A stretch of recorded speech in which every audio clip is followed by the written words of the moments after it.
has 2 to 4 game show contestants drafting cards in order to spell words matching specific categories. Inkwell Games provided this print-and-play prototype in exchange for an honest review. Because it is a print-and-play prototype, not only can the art and rules change, but the components will be like what you normally expect from a board game. This is on Kickstarter now, and I'll add a link in the description below. Put out 1 card with the category up, then a number of letter cards with the letters up, depending on player count. Beginning with player 1, everyone drafts cards, then reverses the order. For example, me, mom, dad, dad, mum, me again, and so on. Drafted cards are used to spell words fitting the category. You may only use 1 letter per card, at least until you unlock a certain bonus, although you may, for free, use one of the letters on the category card. Once per round, you may rotate a card upside down to use it as any letter, but you'll be punished during final scoring depending on how many wildcards you used. Words are written across the grid along the lowest possible spaces. As you fill in letters, you'll climb over older words and even drop off the end of ones. Now you see why this game is called Garbled. The gray boxes with green flags are vowel squares. When you put a vowel in one of these, or stack consonants, as I've shown here, circle bonuses along the bonus chain in the top right. You'll activate and store these during the game along with the row bonuses. I'll explain bonuses soon. The stars apply to endgame scoring. Sticking with the right side, scratch off used letters in the alphabet bonus section for endgame points. You may notice a little monster face, the Gerblin. I'll talk about that soon. Scratch off unlock bonuses when used. Bonuses in rectangles can be stored. The rest are resolved immediately. At the beginning of each round, activate the leftmost bonus at the bottom. For example, the first one, Writer's Block, allows you to fill in any 2 squares on the grid. Why is this important? Well, the left side of your sheet shows bonuses activated when rows are completed, including by the Writer's Block. The rectangular second letter bonus allows you to use both letters on a card. Letter Bomb allows you to immediately write a 3-letter word of any 3 consonants. This is a good way to get those stacking bonuses. Along the left side, see the X2 in a rectangle? That means you can make 2 words on your turn. The top left multiplier boxes are for endgame bonuses. Once the game ends, write in how many letters you have in each multiplier row.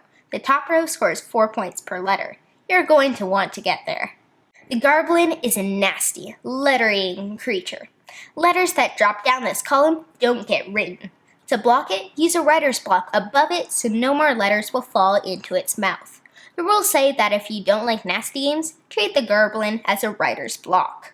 After the final round, it's time to score. Score the sum of all stars you reached in the bonus chain, 1 letter for each unique letter used, the number of finished rows, and the 4 multiplier rows. Finally, subtract the wildcard penalty. Choose letters, make words to fit the categories, and trigger powerful bonuses. That's Garbled. Give yourself around 60 minutes when learning Garbled, with 4 or fewer players, and more time for more players. Once the side group knows what they're doing, games can be played in around 45 minutes. 3 could use a large coffee table, otherwise stick to the dining table. Players need to have a strong vocabulary to come up with words and fit the category. There's no math until endgame scoring, and older players can help with that. You need to be able to plan around the bonuses, but not nearly as much as in many other games I reviewed. Try this with experienced 8-year-olds and go from there.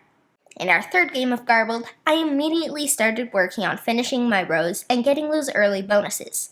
I was coming up with words like giraffe, tennis, and even trowel. When the Garblins came out, I wasn't close enough to Writer's Block to block them right away, though I did take care of both by the end. By then, I was behind Mom, and neither of us were close to Dad. I'll talk more about this later. Garbled's multi-use, double-sided cards are a good idea, but I wish that there were more categories. After a few games, you'll have seen them all. Unfortunately, adding more might mess with the balance because too many of certain letters will be available to draft. I like the Garblins. Mean, but not super nasty. People who hate take-that games can replace them with Writer's Blocks, which is a good alternative. The rulebook wasn't clear on something that can easily break the game. How far above the rows can you place a Garblin? Can you stick them along the top to ruin someone's game? The bonus chain is cool, but too powerful. If a player struggles to make it far, they might only have 6 points, but an opponent could have 30. I think you should only score the value of the last circled star. There are some little problems that I hope are because this is a prototype. The vowel box at the start of the bonus chain isn't colored to match those on the grid. The stat consonant bonus uses XX, but the game uses B to show consonants elsewhere. Why confuse players? There are no vowels on the cards, so use BB on the second letter bonus icons instead of AB so players immediately get what you mean. If you complete more than 7 rows, you need to check the rulebook to see what you scored. Put the information on the sheet. Finally, the numbers in completed rows and used wildcards don't match those elsewhere on the sheet. It's fine once you know the game, but it would be nice if the player sheets had a quick explanation of the bonuses. In games like this, you don't want to have to read the rulebook if you haven't played in a while. On the bright side, the rulebook, which is mostly quite good, can be skimmed easily thanks to the host word balloons. We're sports fans, and fantasy drafts in games in real life sometimes use a serpentine or snake draft like this. To help unfamiliar players, or even those lost in thought, I wish this had a turn order card. There is/can be a lot of analysis paralysis in Garbled. AP is when you freeze when making decisions. It drags the game, and you can't really do anything about it except scold that person. We start a 60-second timer once the last letter is drafted. Not only does this speed the game up, but it adds excitement that this game is missing. Garbled is a word game with tactics, some downtime, and a skill gap.